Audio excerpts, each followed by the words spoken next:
dalinuosi kitais Sosvano pervežimais, tai 2 terariumai, kuriuos reikia paimti iš Kauno ir nuvežti į Vilnių.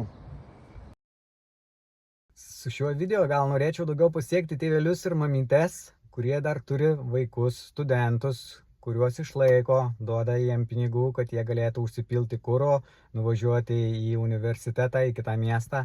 Tai aš manau, kad tokie krovinukai tikrai yra tinkami mūsų vaikam ir jie gali išspręsti problemą saugiai pervežti tuos krovinukus ir tikrai užsidirbti papildomai pinigėlių.